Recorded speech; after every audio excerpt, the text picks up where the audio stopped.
Ayurvedic వాళ్ళు కానీ వీళ్ళు కానీ సర్జరీ అనేది ఒక అవసరం లేని పని. డాక్టర్లు కావాలని చేస్తున్నారు, అవయవాల్ని కావాలని రిమూవ్ చేస్తున్నారు. ఆల్రెడీ ఒక స్టాండర్డ్ ట్రీట్మెంట్ ఉన్న కండిషన్కి అవసరం లేదు, ఎక్సెస్ ట్రీట్మెంట్ ఏమో, డాక్టర్స్ అనవసరంగా ట్రీట్మెంట్ చేస్తున్నారేమో అని. ఇక గాడ్తికి నుంచి ఇంకోటి ఏంటంటే కొంతమంది మధ్య చూస్తుంది సార్, కొంతమంది బాబా లాంటి వాళ్ళు కానీ గురువు లాంటి వాళ్ళు కానీ వీళ్ళు ఒక స్పిరిచువల్ సైడ్ ఉండకుండా హెల్త్ వైజ్ కూడా కొంచెం అడ్వైజ్ కూడా స్టార్ట్ చేశారు. యాక్చువల్గా ఈ always has to be hopeful that something better is going to come if I do something. ఇప్పుడు ఇండియాలో ఎలా అయిపోయిందంటే హెల్త్ ఇన్సూరెన్స్ ఉన్న వాళ్ళు they want to go to the biggest hospital. Health insurance లేని వాళ్ళు అది క్యాన్సర్కి నాన్ క్యాన్సర్ గడ్డలకి మధ్యలో ఉండేటువంటి ఒక రకమైన అది ఇనిషియల్గా స్లోగా పెరుగుతూ దాని తర్వాత ర్యాపిడ్గా గ్రో అయ్యి. తల్లిదండ్రులు కావాలని మీ కలని నిజం చేసుకోండి. 49 లో ఫ్రీ అల్ట్రాసౌండ్ స్కాన్ మరియు ఫ్రీ స్పెషలిస్ట్ కన్సల్టేషన్. కేవలం 999 కి fertility assessment package, AMH test మరియు వీర్య పరీక్ష. ఇప్పుడే కాల్ చేయండి 8977738819. 49 అంటే సంతానం, 49 అంటే సంతోషం. ఇండియాలో సంవత్సరానికి 10 లక్షల మంది చనిపోతున్నారు. ఇందులో పిల్లలు, పెద్దలు, ఆడవారు కూడా ఉన్నారు. ఎందుకు? Because of cancer. సో ఈరోజు క్యాన్సర్ గురించి మాట్లాడడానికి నాతో పాటు వరుణ్ రెడ్డి గారు కూడా ఉన్నారు, లాప్రోస్కోపిక్ సర్జన్. సో ఆయనతో మాట్లాడదాం. ఏది సైన్సు, ఏది సూడో సైన్సు, ఏది నమ్మకం, ఏది మూఢనమ్మకం, వీటి మధ్య లైన్ ఎక్కడ గీయాలి, ఏది మనం అర్థం చేసుకోవాలి. మనం ఇప్పుడు సోషల్ మీడియాలో చూస్తే చాలా కన్ఫ్యూజన్ ఏర్పడింది. ఆ కన్ఫ్యూజన్ కూడా మనం క్లారిఫై చేసుకుందాం. సో ఈ ఇంటర్వ్యూని కంపల్సరీ ఎండ్ వరకు చూడండి. మీకు క్యాన్సర్ మీద ఒక పర్స్పెక్టివ్ ఏర్పడుతుంది. ఫ్యూచర్లో మీరు ఒక దగ్గుని, ఒక జలుబుని, ఒక జ్వరాన్ని ఎట్లా చూస్తారో క్యాన్సర్ కూడా అట్లే చూస్తారని నా నమ్మకం ఉంది. ప్లీజ్ ఈ ఇంటర్వ్యూని ఎండ్ వరకు చూడండి. Thank you sir, thank you for your time. So గాయపడే వాడికి బాధలు తెలుస్తున్నట్టు ఫస్ట్ మా ఇంట్లోనే జరిగింది ఈ సంఘటన. సో మీరే మా మదర్కి సర్జరీ చేశారు. సో ప్లీజ్ ఒక్కసారి మా ప్రేక్షకులు ఆ ట్రీట్మెంట్ గురించి ఒక్కసారి చెప్పండి సార్. అవును Purna, anyway I know you since 1 year.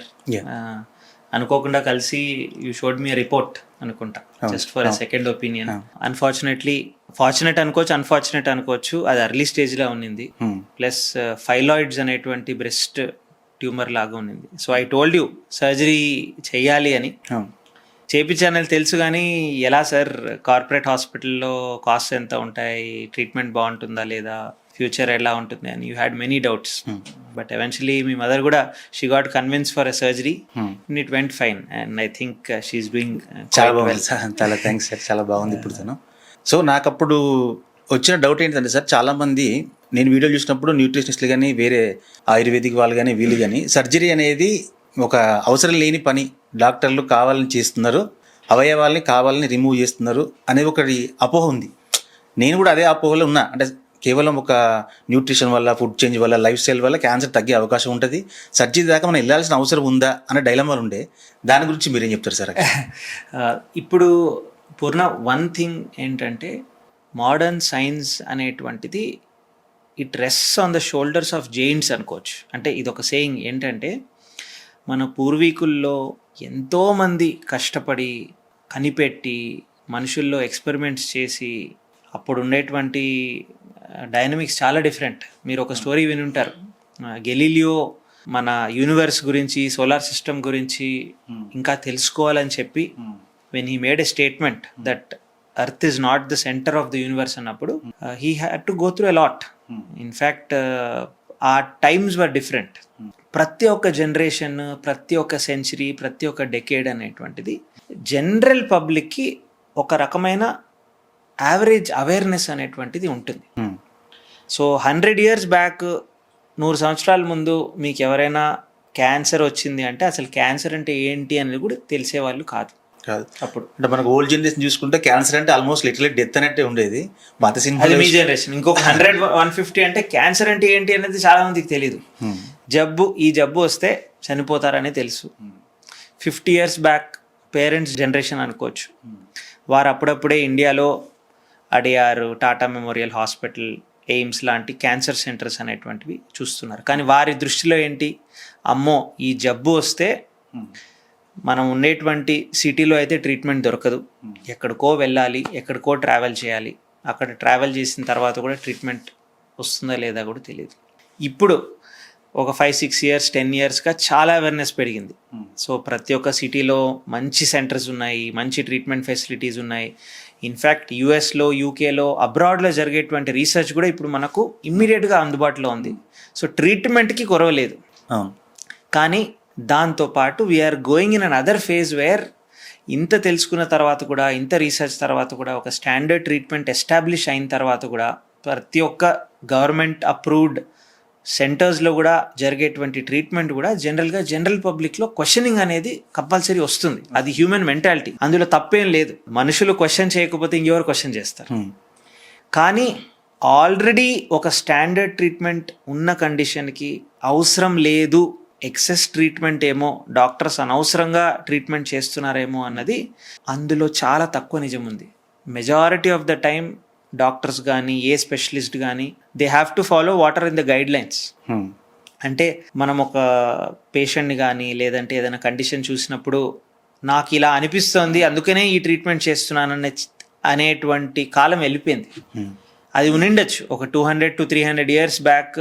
ఇదే కండిషన్కి ఈ ఊర్లో వేరే ట్రీట్మెంట్, వేరే ఊర్లో వేరే ట్రీట్మెంట్. ఇప్పుడు అలా కాదు.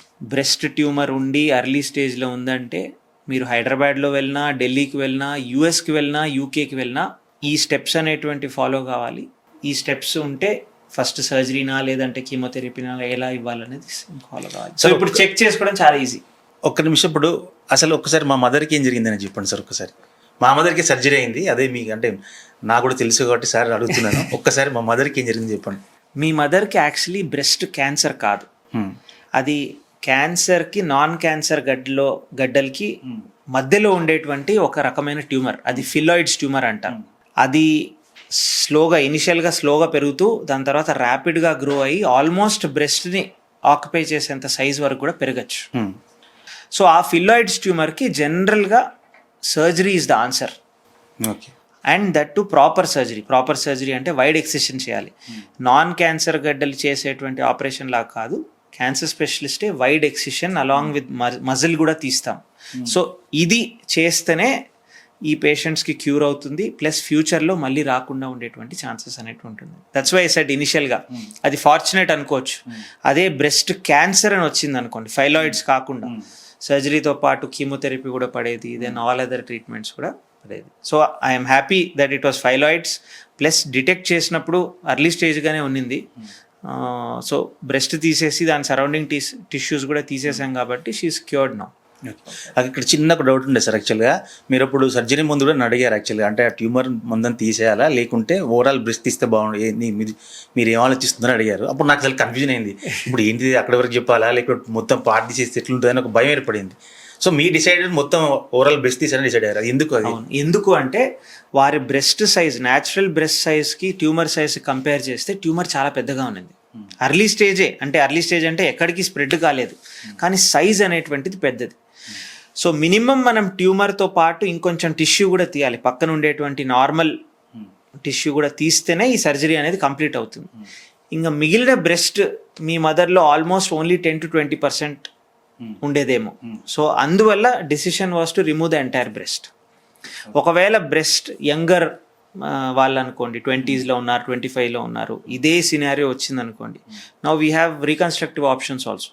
అంటే తీసినంత తీసి మిగిలిన బ్రెస్ట్ని ఆగ్మెంట్ చేయడానికి పక్క నుంచి టిష్యూ కానీ, ఇంప్లాంట్స్ కానీ, ఫిల్లర్స్ కానీ అటువంటివి కూడా చేస్తున్నాం. మీ మదర్ ఏజ్ ఎక్కువ ఉంది కాబట్టి mastectomy was a safe and proper answer for that. తల్లిదండ్రులు కావాలని మీ కలని నిజం చేసుకోండి. 49 లో ఫ్రీ అల్ట్రాసౌండ్ స్కాన్ మరియు ఫ్రీ స్పెషలిస్ట్ కన్సల్టేషన్. కేవలం 999 కి fertility assessment package, AMH test మరియు వీర్య పరీక్ష. ఇప్పుడే కాల్ చేయండి 8977738819. 49 అంటే సంతానం, 49 అంటే సంతోషం. Thank you sir. ఇంకోటి మీరు లక్కీ అన్నారు. లక్కీ అంటే కరెక్ట్ టైంలో నేను కూడా తెలుసుకోవడం, కరెక్ట్ టైం ట్రీట్మెంట్ జరగడం కూడా లక్కీయే. సో మా మదర్ అంటే ఇప్పుడు ఒక మదర్కి సన్కి కానీ వేరే డాటర్కి కానీ ఈ కమ్యూనికేషన్ అనేది అసలు ఉండదు. మా మదర్ కూడా నాకు స్టార్టింగ్లో ఇప్పుడు అది ఇట్లుందని, బ్రెస్ట్లో ఇట్లుందంటే చెప్పడానికి వాళ్ళు గ్రామంలో పెరిగిన వాళ్ళు కాబట్టి ఇటువంటి విషయాలు కొడుకుతో చర్చించడం కానీ బిడ్డతో కానీ చెప్పడానికి కొంచెం ఇబ్బంది పడుతుండొచ్చు. సో ఆ కన్వర్సేషన్ వల్ల చాలా లేట్ అయింది. ఇప్పటికే మా మదర్ ట్రీట్మెంట్ కూడా చాలా లేట్ జరిగింది. చాలా లేట్ తర్వాత నాకు చెప్పింది ఇట్లా అనిపిస్తుంది, అట్లా అనిపిస్తుంది అని. సో అసలు ఈ ఫ్యామిలీలో ఈ కన్వర్సేషన్ అనేది ఎట్లా స్టార్ట్ చేయాలి ఫస్ట్? అవును, అది చాలా కష్టమైన క్వశ్చన్. ఇన్ఫ్యాక్ట్ కొంతమంది ఫ్యామిలీస్లో అన్నీ డిస్కస్ చేసుకుంటారు. సో హెల్తే కాదు, పర్సనల్ లైఫ్ డిస్కస్ చేసుకుంటారు. వాళ్ళ ఫ్యామిలీలో అంటే మ్యారేజ్ అయిన తర్వాత కూడా వాళ్ళ పేరెంట్స్ కానీ గ్రాండ్ పేరెంట్స్ కానీ అన్ని ఫ్యామిలీ ప్రాబ్లమ్స్ కూడా తెలుస్తుంటాయి. అది కూడా కరెక్ట్ కాదు. ఒకటి, కొంతమంది ఫ్యామిలీస్లో బేసిక్ థింగ్స్ లైక్ హెల్త్ కూడా డిస్కస్ చేసుకోవడానికి కొంచెం జంకుతారు. సో మీ సినారియో, మదర్ వాళ్ళ సన్తో బ్రెస్ట్ ప్రాబ్లమ్స్ ఎలా డిస్కస్ చేసుకోగలను, ప్రాబ్లీ డాటర్ ఉండింటే ఈజీగా ఉండిండొచ్చేమో. సో అదే problem thousands of families probably are facing. మళ్ళీ ఒకటి సార్, ఈ లోయర్ మిడిల్ క్లాసు వీళ్ళకు అణుచుకునే గుణము కొంచెం ఎక్కువ అయిపోయింది సార్. కష్టాన్ని అణుచుకునే గుణము, వ్యాధిని అణుచుకునే గుణం ఒకటే అయిపోయింది యాక్చువల్గా. ఏదైనా చెప్పాలనుకున్నా కూడా ఫైనాన్షియల్ బాగాలేదు కదా, తర్వాత చెప్దాంలే, ఇప్పుడు చెప్తే మళ్ళీ ఏమవుతుందో ఖర్చులు, సరే ఈ ఖర్చు తర్వాత చూద్దాంలే, ఇట్లా మా మదర్ కూడా మోస్ట్లీ అందుకనే చెప్పలేదేమో నాకు అనిపిస్తుంది. అందుకనే చెప్పుంటారు. సో ఇప్పుడు నా దగ్గరికి, నేను ఒక క్యాన్సర్ స్పెషలిస్ట్ కాబట్టి మహిళలు చాలామంది వస్తూ ఉంటారు. మహిళల్లో ఇప్పుడు ఇండియాలో మోస్ట్ కామన్ క్యాన్సర్ అనేటువంటిది బ్రెస్ట్కి వచ్చేటువంటి క్యాన్సర్, రొమో క్యాన్సర్. ఎందుకండి 6 నెలలుగా ఉన్న గడ్డని మీరు డాక్టర్ దగ్గరకు కానీ లేదంటే మీ ఫ్యామిలీ మెంబర్ కానీ చెప్పలేదు అంటే ఒకటే విషయం, సార్ అది పర్సనల్ కదా, ఎందుకు చెప్పాలనుకున్నాను, అదే తగ్గిపోతుంది అనుకున్నాను. సెకండ్ థింగ్, ఏమైనా చెప్తే మళ్ళీ డాక్టర్ దగ్గరికి వెళ్ళి ఈ టెస్ట్ అంటారు, ఆ టెస్ట్ అంటారు, మా పిల్లలంతా అర్న్ చేయట్లేదు, ఇంకా సెటిల్ అవుతున్నారు, వారిపైన బర్డన్ ఎందుకు ఇవ్వాలని. సో మోస్ట్లీ ఈ 2 ఆన్సర్సే వస్తాయి. ఎవరు కూడా కావాలని చెప్పలేదు, నాకు ఈ జబ్బున్నా నేను తేలిక చేశాను అనేటువంటి ఆన్సర్ రాదు. ఖచ్చితంగా ఒక సోషల్ రీజన్ అనేటువంటిది ఉంటుంది. అండ్ ఇన్ఫ్యాక్ట్ ఇండియా లాంటి చోట ఆల్ దీస్ ఆర్ ట్రూ. ఎందుకంటే finances important, plus family dynamics important. అయ్యో నేను ఒక బర్డన్ అవుతానేమో అని కూడా ఉండొచ్చు.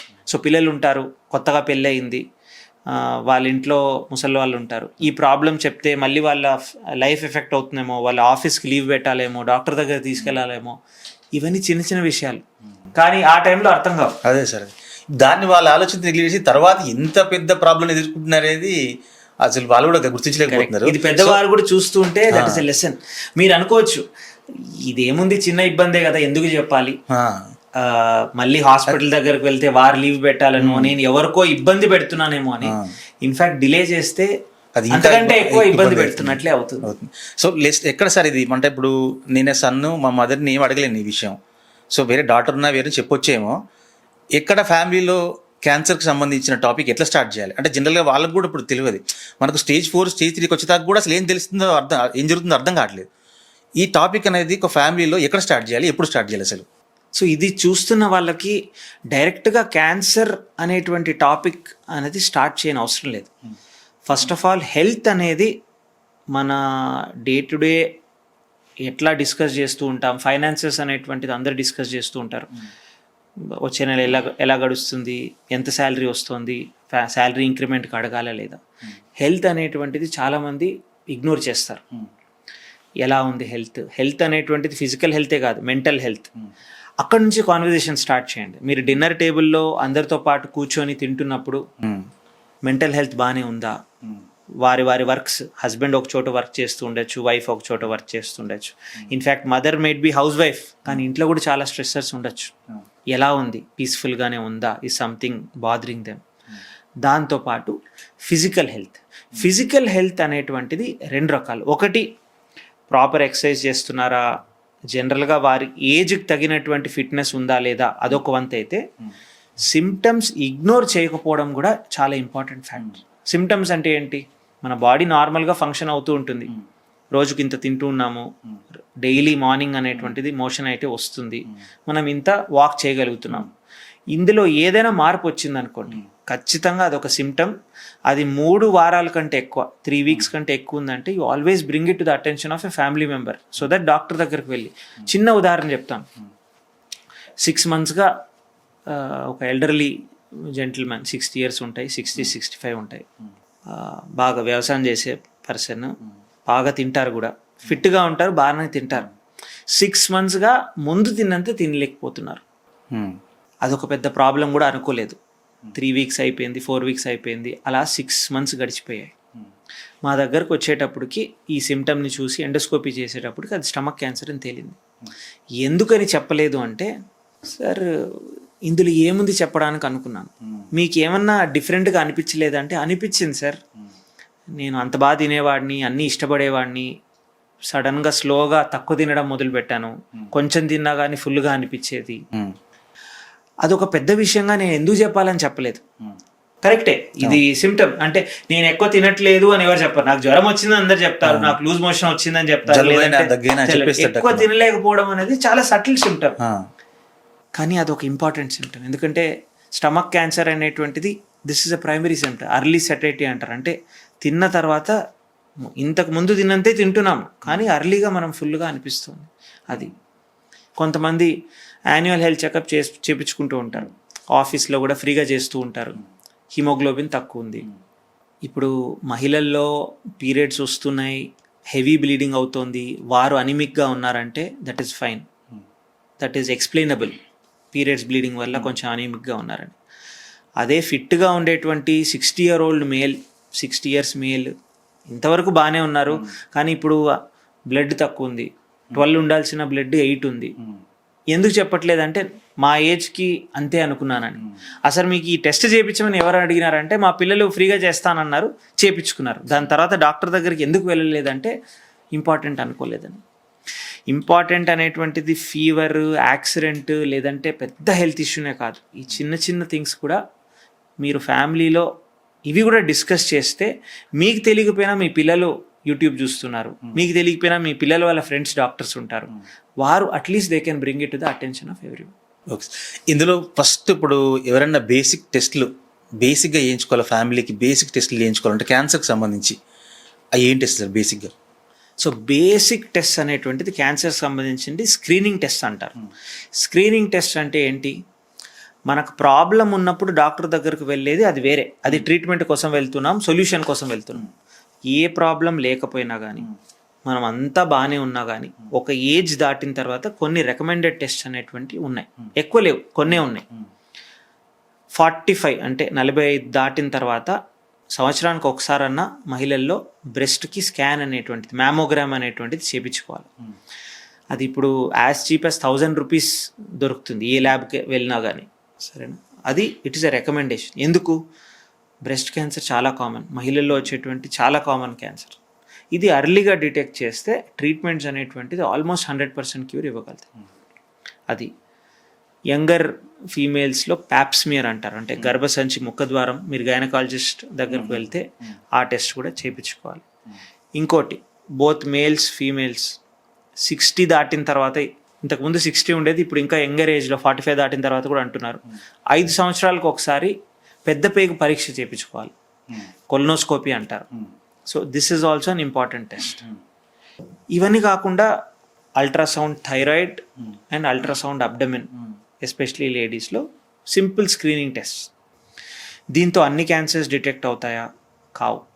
కానీ మోస్ట్ కామన్ క్యాన్సర్, డిటెక్ట్ అయ్యేటువంటి క్యాన్సర్ చాలా తక్కువ కాస్ట్లో ఉండేటువంటి టెస్ట్.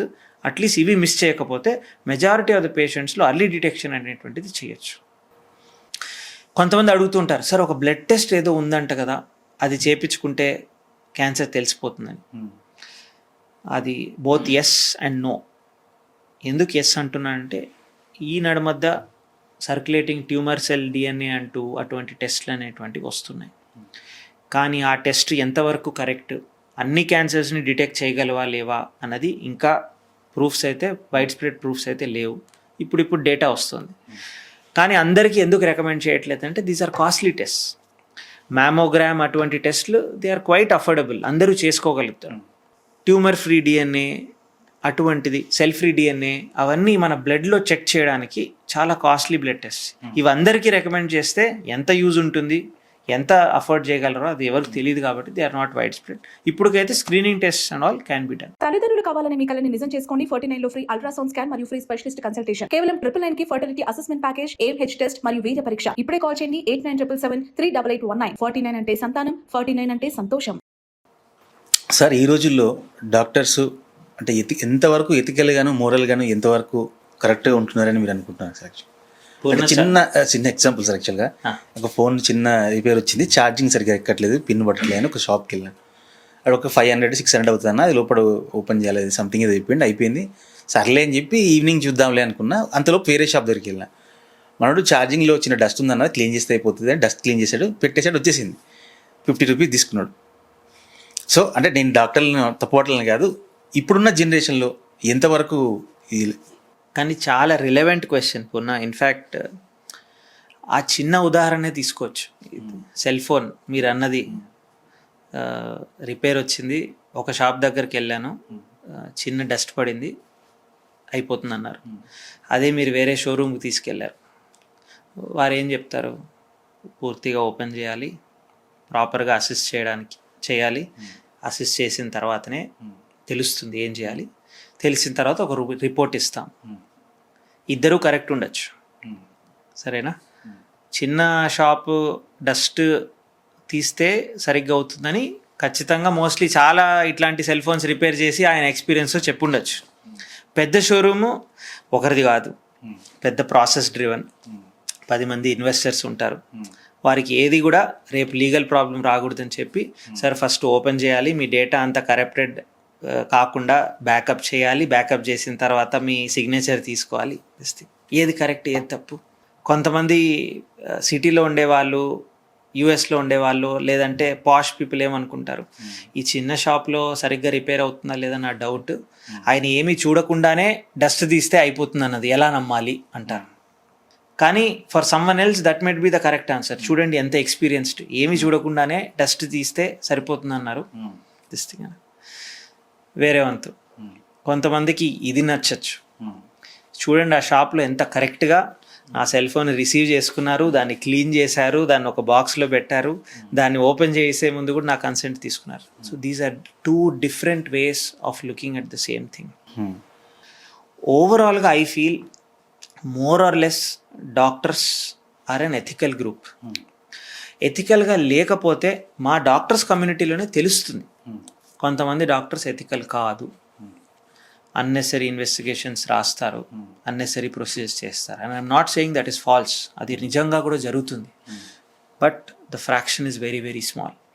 ఇప్పుడు మా డాక్టర్సే వేరే డాక్టర్స్ తెలుస్తుంది కదా, ఒక 100 మంది డాక్టర్లు ఒకరు ఉంటారు అలా. వారి దగ్గరికి మా రిలేటివ్స్ కూడా తీసుకువెళ్ళాం. And that is a fact of life. మీరు అలాగనే ఎంతమంది పాలిటీషియన్స్ ఎథికల్గా ఉన్నారు, లాయర్స్ ఎథికల్గా ఉన్నారు, ఎంతమంది బ్యూరోక్రాట్స్ ఎథికల్గా ఉన్నారు అంటే they will be a fraction of a percentage.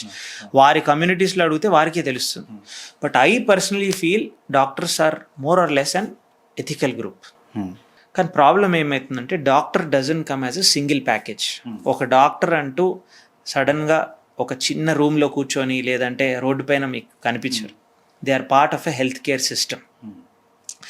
Doctor అంటే ఆ క్యాబిన్ బయట ఏముంటుంది, కన్సల్టేషన్ రూమ్స్ ఉంటాయి, ఒక రిసెప్షన్ ఉంటుంది, దాని బయట ఫార్మసీ ఉంటుంది, ఆ ఓపీడీ సెటప్ బయట ఒక ఐపీ సెటప్ ఉంటుంది. ఇవన్నీ ఓన్ చేయడానికి ఒక పెద్ద బిల్డింగ్ ఉంటుంది, ఒక హాస్పిటల్ గ్రూప్ ఉంటుంది. ఆ హాస్పిటల్ గ్రూప్లో ఓన్ చేసే వారు ఇంకా పెద్దవాళ్ళు ఉంటారు. వారికి మళ్ళీ ఫార్మా కనెక్షన్స్ ఉండొచ్చు, ఆ ఫార్మా కనెక్షన్స్ వారికి ఇన్సూరెన్స్ కనెక్షన్స్ ఉండొచ్చు. ఈ ఇంత ఇంటర్మీడియట్ వరల్డ్లో doctor is actually single part. ఇండివిజువల్గా చూసుకుంటే usually doctors are very ethical group. But when you put it overall in the health care system, జనరల్గా పీపుల్కి ఎలా ఇంప్రెషన్ వస్తుందంటే కార్పొరేట్ హాస్పిటల్కి వెళ్తే దోచుకుంటారు, అంతే, చిన్న క్లినిక్కి వెళ్దాము అక్కడ బాగా ట్రీట్మెంట్ జరుగుతుందేమో అనేది. You take me for example, I work in a corporate hospital also and I have my own center also which is a smaller center. నన్ను అక్కడ వెళ్ళి ఒపీనియన్ అడిగినా ఇక్కడ వచ్చి ఒపీనియన్ అడిగినా I will tell you the same answer. ఈ పేషెంట్కి ఈ ప్రొసీజర్ చెయ్యాలా లేదా, దట్ ఈస్ మై ఒపీనియన్. ఈ ట్రీట్మెంట్ కరెక్టా లేదా. The problem comes when the patient enters. నా దగ్గరికి ప్రైవేట్గా నా క్లినిక్ దగ్గరకు వచ్చినప్పుడు sometimes they are more comfortable. Doctor దగ్గరికి వెళ్ళాను, టైం ఇచ్చారు, నా కండిషన్ చూశారు, ఇదే చెప్పారు. కార్పొరేట్ హాస్పిటల్ అలా ఉండదు. వెళ్ళిన తర్వాత సెక్యూరిటీ ఉంటారు, దాని తర్వాత ఒక ఫ్రంట్ ఆఫీస్ ఉంటారు, ఎక్కడో కన్సల్టేషన్ ఫీ చేస్తారు, అది హయ్యర్ కన్సల్టేషన్ ఫీ, వారు డిస్కౌంట్ ఇచ్చుండకపోయిండొచ్చు. సో డాక్టర్ దగ్గరకు వచ్చేటప్పటికి already they have seen a phase of health care industry which has many factors. Doctor కలిసి బయటికి వెళ్ళిన తర్వాత మళ్ళీ ఇన్వెస్టిగేషన్స్ కోసం ల్యాబ్కి వెళ్ళాలి, వారు రూడ్గా మాట్లాడి ఉండొచ్చు.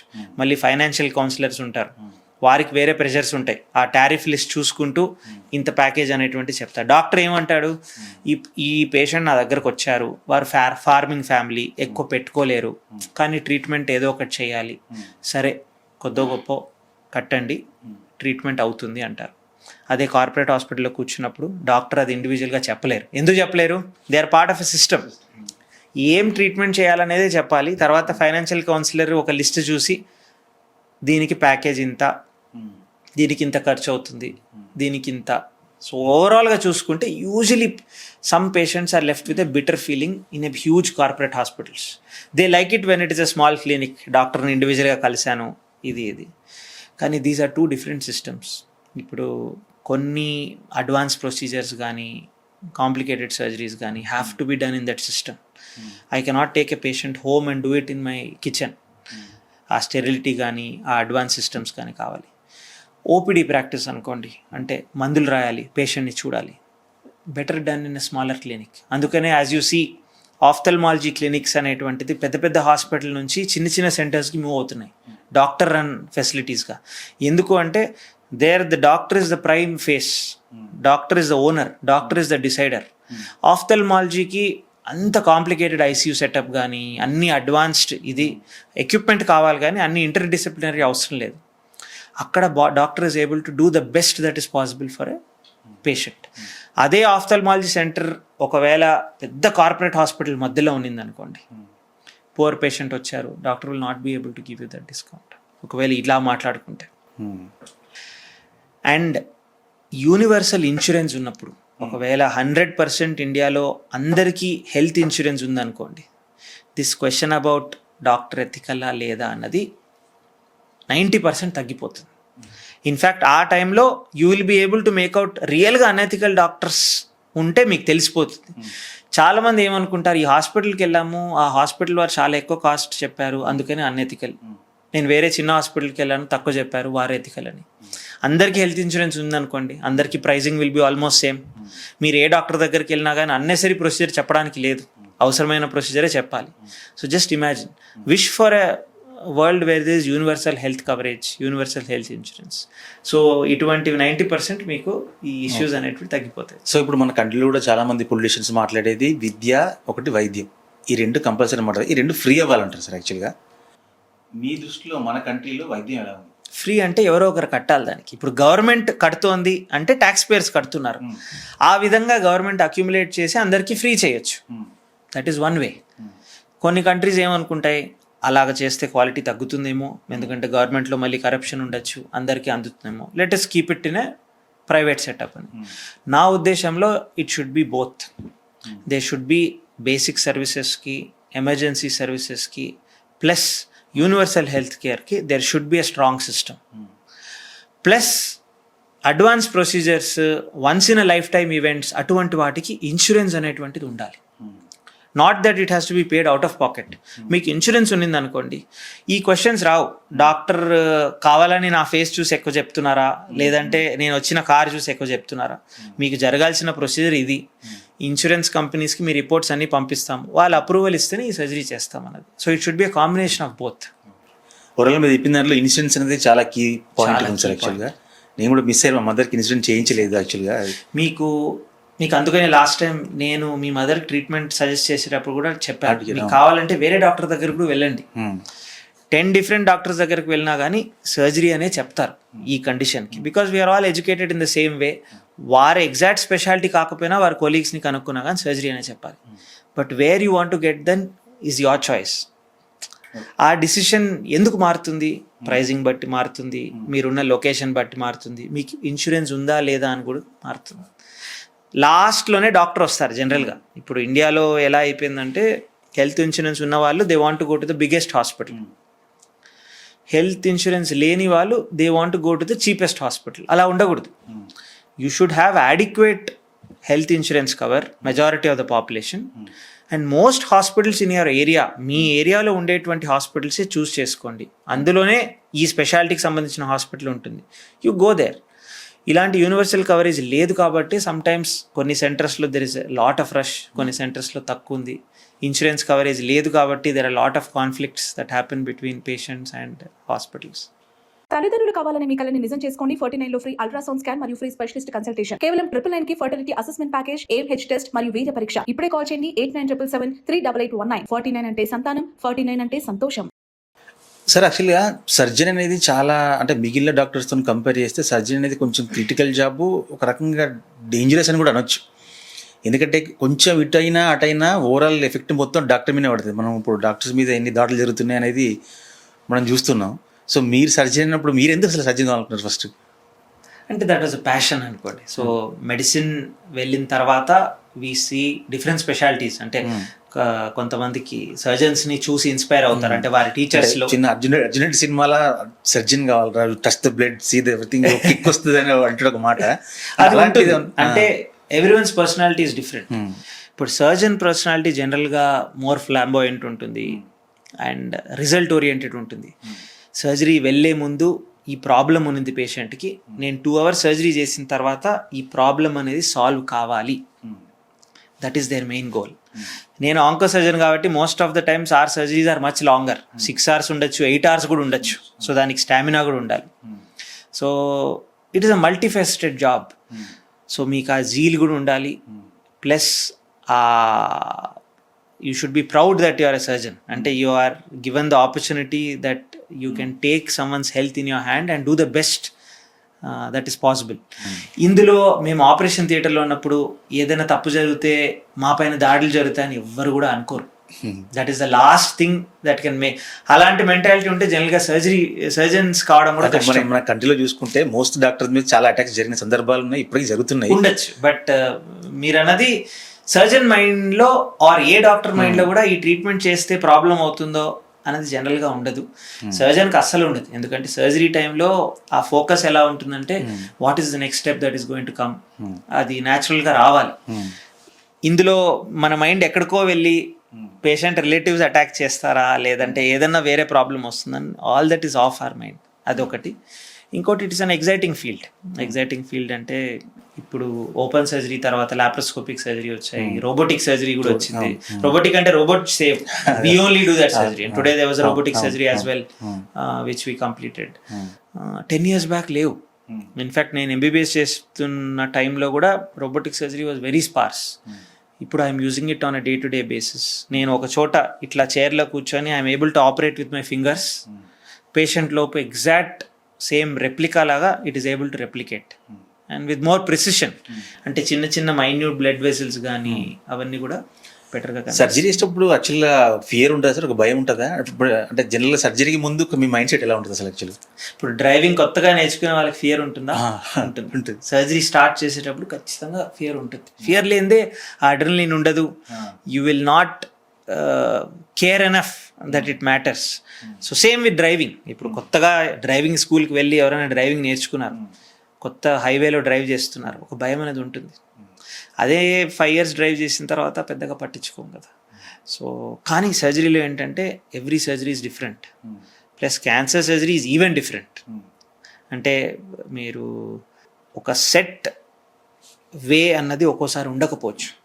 కడుపులో ట్యూమర్ అనేటువంటిది పేషెంట్ చెప్తాం, కానీ అదే ట్యూమర్ కడుపు ఓపెన్ చేసిన తర్వాత ఏ క్రిటికల్ స్ట్రక్చర్స్ అతుక్కొని ఉంది, ఆ క్రిటికల్ స్ట్రక్చర్స్ నుంచి సపరేట్ చేసే టైంలో బ్లడ్ లాస్ జరగచ్చు. ఆ బ్లడ్ లాస్ జరిగిన టైంలో ఒక్కోసారి కంట్రోల్ చేయకపోవచ్చు ఇమీడియట్గా. అసోసియేటెడ్ స్పెషలిస్ట్ కూడా ఉండాల్సి వస్తుంది. సో అవన్నీ ఒక్కోసారి కొన్ని సర్జరీస్లో డ్రామా కూడా ఉంటుంది. మీరు ఎట్లా ఇప్పుడు హై స్పీడ్ చేజ్ అనుకోవచ్చు, అన్ని డ్రైవింగ్స్ ఒకేలా ఉండొచ్చు, ట్రాఫిక్ లో డ్రైవ్ చేసినట్టు ఉండదు. ఒక్కోసారి చేజింగ్ సీన్స్ ఉండొచ్చు, ఒక్కోసారి this thing. So these are all part of surgeon's life అనుకోవచ్చు. దేవుని నమ్ముతారా సార్ మీరు? నేను అంతగా నమ్మను. ఎందుకు సార్? అంటే జనరల్గా మనం ఇప్పుడు చూసుకుంటే చాలా డాక్టర్స్ కానీ ఇప్పుడు నాసాలో కానీ ఒక రకమైన చిన్న నమ్మకం అనేది ఉంటుంది. ఇప్పుడు నమ్ముతారా అంటే నమ్ముతామని అంటారు యాక్చువల్గా. అంటే అది ఏంటి, ఆ కైండ్ ఆఫ్ థింగ్స్ మనకు డాక్టర్ లోపల కూడా దేవుని నమ్మకం అనేది ఒక బలం ఉంటుందా? లేకుంటే నేను చిన్నప్పుడు చదివిన బుక్స్ కావచ్చు, లేదంటే the kind of people I was inspired with అనుకోవచ్చు. కానీ so I'm not a strong believer. కానీ having said that I don't go and propose to people మీరు బిలీవ్ చేయకూడదు, ఎందుకు బిలీవ్ చేస్తున్నారు, on the contrary I will show you proof, అట్లా కూడా నేను చేయను. దట్ ఈస్ మై అంటే ఫిలాసఫీ. దేవుని మీద మీ ఓవరాల్ ఫిలాసఫీ అంటే మీరు ఏథిజం లాగా ఫాలో అవుతారా? ఐఎమ్ జనరల్గా అన్ అథీస్ట్. ఏథిస్ట్ అనుకోవచ్చు. ఓకే, పీపుల్ ఎందుకంటే చాలా మంది హాస్పిటల్కి వచ్చినప్పుడు ఆ భయంతో ఒక రకమైన నమ్మకం, దేవుడు అయ్యో మీరే దేవుడు దేవుడు దేవుడు అంటారు కదా. యాక్చువల్గా ఆ కైండ్ ఆఫ్ థింగ్స్ మనకు డాక్టర్లు కూడా ఏమైనా ఉంటుందా? డాక్టర్లు కూడా కొంచెం డాక్టర్స్ లో చాలా మంది చాలా రిలీజియస్ పీపుల్ ఉన్నారు. There are people who don't believe that much. In fact atheist కంటే అగ్నాస్ట్ అనుకోవచ్చు. అంటే atheist are people who strongly believe there is no god. Agnostic is someone who has maybe may not be. I am no one, I have not been experience, so I don't want to take a strong stand on it అనుకోవచ్చు. ఎక్కడ sir where is the strength ఎక్కడ చూస్తారు మీరు? యాక్చువల్గా ఆ core strength అనేది చాలా మందికి ఇప్పుడు దేవుడు నమ్మిన వాళ్ళకి ఒక కోర్ స్ట్రెంత్ వస్తుంది, ఒక బలం వస్తుంది. అమ్మ దేవుడు నన్ను చేసుకుని నేను యాజ్ ఎ సర్జన్గా మీకు ఆ స్ట్రెంత్ ఎక్కడ నుంచి వస్తుంది? సర్జరీ చేసేటప్పుడు కానీ వేరే పేషెంట్ని ట్రీట్ చేసేటప్పుడు కానీ? Surgery I will tell you సర్జన్గా ఎలా వస్తుంది అనేది. సర్జరీ అనేటువంటిది ఇట్ కెనాట్ బి ఆపరేషన్ థియేటర్కి వెళ్ళాము, ఆపరేషన్ చేసాము, బయటకు వచ్చాము. అందులో ఆపరేషన్ కంటే ముందు ఫ్యామిలీతో మాట్లాడేది, పేషెంట్తో మాట్లాడేది, ఆ ఎక్స్పెక్టేషన్స్ అంతా మన చేతిలో పెట్టి వాళ్ళ belief, if you feel they believe you completely only then we go for surgery. That itself is a big strength అనుకోవచ్చు. ఇప్పుడు చాలా భయాలు ఉంటాయి పేషెంట్కి, ఎందుకంటే మీరు నా దగ్గరకు వచ్చినప్పుడు కూడా ఇంకా కాంప్లికేటెడ్ సర్జరీస్ చేస్తూ ఉంటాం కాబట్టి ఫ్యామిలీ మెంబర్ వస్తారు, వారికి వేరే భయాలు వస్తాయి. అంటే ఏం కావచ్చు సర్జరీ టైంలో, ఏం అవ్వచ్చు, బ్లీడింగ్ అయితే ఏం చేస్తారు, ఈ సర్జన్ హ్యాండిల్ చేయగలుగుతారా, ఇది నేను తీసుకునేటువంటి బెస్ట్ డిసిషన్ అయినా కాదా అన్నది. పేషెంట్కి ఏమనిపిస్తుంది, అయ్యో నేను ఇంత ఫైనాన్షియల్ స్ట్రెయిన్ పెడుతున్నాను ఫ్యామిలీ పైన, అది ఒకటి ఉంటుంది. ముసలి వాళ్ళకి ఏముంటుంది, ఇంతకాలం జీవించాం కదా ఎందుకు ట్రీట్మెంట్ ఇది. సో ఇన్ని ఎక్స్పెక్టేషన్స్ అదే రూమ్లో కూర్చొని sometimes patients cry about it, కొంతమంది హ్యాపీగా ఉంటారు. ఇవన్నీ మన చేతిలో పెట్టుకొని ఒక పక్క ఒక సైంటిఫిక్ డిసిషన్ అనేది తీసుకోవాలి. ఇవన్నీ వింటూ ఉంటాము, స్కాన్ చూస్తూ ఉంటాము, ఏం ట్రీట్మెంట్ చేయాలి, సైంటిఫిక్లీ వాట్ ఈస్ కరెక్ట్, అదన్నీ కూడా పెట్టుకొని వాట్ ఈస్ ఎథికలీ రైట్. ఎందుకంటే you can't do everything for all patients. ఈ పేషెంట్కి కండిషన్ ఉంది, ఈ ఫ్యామిలీ సినారీ ఉందంటే this is the ethically right answer, both scientifically right and ethically right answer. అదన్నీ కూడా పెట్టుకొని we have to take a decision. That it self అంటే ఆ ఫియర్, ఆ trust before the surgery and the smile that they have after the surgery it self, that is enough strength for you to go for the next surgery. ఇక్కడ గాడ్తింగ్ నుంచి ఇంకోటి ఏంటంటే కొంతమంది మధ్య చూస్తుంది సార్, కొంతమంది బాబా లాంటి వాళ్ళు కానీ గురువు లాంటి వాళ్ళు కానీ జనరల్గా వీళ్ళు ఒక స్పిరిచువల్ సైడ్ ఉండకుండా హెల్త్ వైజ్ కూడా కొంచెం అడ్వైజ్ కూడా స్టార్ట్ చేశారు. యాక్చువల్గా అంటే నీమ్ పిల్స్ తీసుకుంటే సరిపోతుంది, పసుపు పిల్స్ తీసుకుంటే సరిపోతుంది, లేకుంటే ఇంటర్మీడియట్ ఫాస్టింగ్ చేస్తే సరిపోతుంది, ఇవన్నీ చెప్పడం జరుగుతుంది. దీనికి చాలామంది బిలీవర్స్ కూడా ఉన్నారు. సో దీన్ని ఎట్లా చూస్తారు? బేసిక్లీ మనిషి అనేవాడు ఆశాదేవి. అంటే he always has to be hopeful that something better is going to come if I do something. ఇది చేసిన తర్వాత నాకు ఇది జరుగుతుంది అనేటువంటి బిలీఫే is something that makes people go in their lifes. మీరు అనుకోవచ్చు అందరూ అలా ఉండరు కదా అని, బట్ ఫర్ సమ్ పీపుల్ ఆ రోజు లేచిన తర్వాత if they pray to God and if they feel they are staunch believers, నేను ఐ హ్యావ్ లివ్డ్ అంటే గుడ్ లైఫ్, మా పిల్లలు బాగున్నారు, ఇంకోటి మాకు స్పిరిచువల్ గురు చెప్పిందంతా నేను కరెక్ట్గా పాటిస్తున్నాను అని ఒక కాన్ఫిడెన్స్ ఉంటే that itself is their next step. ఈ కాన్ఫిడెన్స్ అనేటువంటిది ఒక ట్యాబ్లెట్తో కానీ దేంతో కాదు, it is a state of mind. కొంతమందికి ఆ స్టేట్ ఆఫ్ మైండ్ ఎలా వస్తుంది, if they do small sets of activities perfectly well. Daily సూర్య నమస్కారం చేస్తే మీ హెల్త్ బాగుంటుంది అనడంలో తప్పేం లేదు. నిజంగానే దానివల్ల హెల్త్ బాగుంటుందా లేదా is a different question. But మీరు ఒకరిని స్ట్రాంగ్గా బిలీవ్ చేసి డైలీ తప్పకుండా 5 o'clock లేచి సూర్య నమస్కారం చేస్తున్నారు and you are believing it is helping your wellbeing అంటే nothing wrong in it. You have to follow it because at the end of it అన్నిటికీ సైంటిఫిక్ ఎక్స్ప్లెనేషన్స్ అనేటువంటివి ఉండవు. ఇది చాలా మంది జిమ్కి వెళ్తూ ఉంటారు, they follow strict schedule, 6 o'clock to 7 o'clock daily gym వెళ్ళాలి, వెళితేనే I will be healthy and be good అనేది. అందులో ఓన్లీ ఫిజికల్ యాక్టివిటీ వల్ల వెల్ బీయింగ్ అని అనుకోవచ్చు, కానీ that discipline of actually getting your self up at 6 o'clock, going to the gym it self is an other portion for your mental health. మీరు ఫిజికల్గా మజిల్స్కి ఒకటే కాదు, ఒక డిసిప్లిన్, ఒక లైఫ్ సైకిల్. కొంతమందికి అది బాబాస్తో రావచ్చు, కొంతమందికి స్పిరిచువల్ గురూస్తో రావచ్చు, కొంతమందికి just they find God in them. కొన్ని సందర్భాల్లో ఇప్పుడు ఇది మనం సైన్స్ని ఎక్కువ నమ్మకపోవడం వల్ల కొంచెం మిస్కమ్యూనికేషన్ కూడా అయ్యే అవకాశం ఉంటుంది. అది ఒక చిన్న ఎగ్జాంపుల్ ఉంది సార్, నాకు తెలిసిన ఒక వ్యక్తి. తల్లిదండ్రులు కావాలని మీ కలని నిజం చేసుకోండి. 49 లో ఫ్రీ అల్ట్రాసౌండ్ స్కాన్ మరియు ఫ్రీ స్పెషలిస్ట్ కన్సల్టేషన్. కేవలం 999 కి fertility assessment package, AMH test మరియు వీర్య పరీక్ష. ఇప్పుడే కాల్ చేయండి 8977738819. 49 అంటే సంతానం, 49 అంటే సంతోషం. ఇది కరోనా టైంలో అందరూ ఆయన కరోనా వచ్చింది, అందరూ హాస్పిటల్ చేయడం జరుగుతుంది. ఈయనకి ఎవరో ఏం చెప్పారంట, లేదు మనం ఒక 5 days 3 days ఫాస్టింగ్ ఉండేసి నార్మల్ వాటర్ తాగితే ఫాస్టింగ్ వల్ల కరోనా బ్యాక్టీరియా లోపల మన ఇమ్యూనిటీ ఉంటుంది, చనిపోతుంది. ఎగ్జాక్ట్లీ ఫాలో అయ్యాడు. 5th day నాడు చనిపోయాడు. ఆయన రికవర్ అయి ఉంటే ఏమనుకుంటారు, దానివల్ల రికవర్ అయ్యారనా అంటే అదే సార్, ఇక్కడ దేన్ని మనం యాక్చువల్గా దేన్ని బ్యాలెన్స్ చేసి దేన్ని నమ్మాలి? మనం ఒక మూఢత్వంలోకి జారిపోతున్నట్ట, లేకుంటే ఒక రియలిస్టిక్ థింకింగ్ ఉన్నట్ట? కొంచెం రియలిస్టిక్ థింకింగ్ చేస్తే కూడా మనకు తెలిసిపోతుంది. ఇప్పుడు కరోనా లేదంటే ఇప్పుడు చూడండి, ఇప్పుడు డాక్టర్స్ పెద్ద రీసెర్చ్ కూడా చేయని అవసరం లేదు. కరోనా అనేటువంటిది ఒక డెడ్లీ వైరల్ ఇన్ఫెక్షన్. అంటే వైరల్ ఇన్ఫెక్షన్ జనరల్గా కోల్డ్ కాఫ్ అనేది అందరికీ వస్తుంటుంది, కానీ ఉన్న వైరల్ ఇన్ఫెక్షన్స్లో ఇది కొంచెం అప్పుడు ఇట్ వాజ్ ఇమ్యూనిటీ లేదు కాబట్టి it use to be A problem. చాలామందికి ఆక్సిజన్ రిక్వైర్మెంట్ అంతా వచ్చేది. చాలామందికి ఏం ట్రీట్మెంట్ తీసుకోకపోయినా కానీ కరోనా అనేది రికవర్ అయిపోతుంది. అండ్ ఇన్ఫ్యాక్ట్ మన బాడీలో ఉండేటువంటి ఓన్ ఇమ్యూనిటీ సరిపోతుంది. దాని తర్వాత ఏం తెలిసింది, మనం ఇచ్చేటువంటి మిగతా ట్రీట్మెంట్ అంతా జస్ట్ సపోర్టివ్ ట్రీట్మెంట్. ఈ కరోనా వైరస్ని చంపడానికి ఏది, there is no drug that was given to kill it. మన బాడీనే ఎలిమినేట్ చేస్తుంది ఈ వైరస్ని. అంతవరకు సపోర్ట్ చేయడానికి అడ్మిషన్ చేశారు, ఆక్సిజన్ ఇచ్చారు, కొంతమందికి స్టీరాయిడ్స్ ఇచ్చారు, ఆల్ దట్ వాస్ గివెన్. న్యాచురల్గా రికవర్ అయిపోతారు. మీరు ఫాస్టింగ్ చేసినందువల్ల ఆర్ యూ మేకింగ్ ఎనీథింగ్ అంటే మీరు బాడీ వీక్ చేసుకోవడం తప్ప ఇంకేం చేయట్లేదు. అదొకటి. మీరు జస్ట్ ఫాస్టింగ్ కాకుండా ఓన్లీ కాఫీ తాగి నేను కరోనాని ఫైట్ చేస్తారంటే కూడా it is common sense will tell you ఇది కరెక్టా కాదా అన్నది. ఒక డ్రగ్ తీసుకుంటే కరోనా కిల్ అవుతుంది అన్నది అది కామన్ మ్యాన్ చెప్పలేడు. ఇప్పుడు ఒక డ్రగ్ ఇస్తాము, ఈ డ్రగ్తో కరోనా చనిపోతుంది అని చెప్పారు డాక్టర్స్ అంటే అది కామన్ మ్యాన్ డిఫరెన్షియేట్ చేయలేరు. అది scientific person only has to tell. And just water తీసుకోండి వెళ్ళిపోతుంది, ఇది తీసుకోండి అది వెళ్ళిపోతుంది. Even common people should have some bit of common sense అంటున్నారు before following. I will tell you the prime example.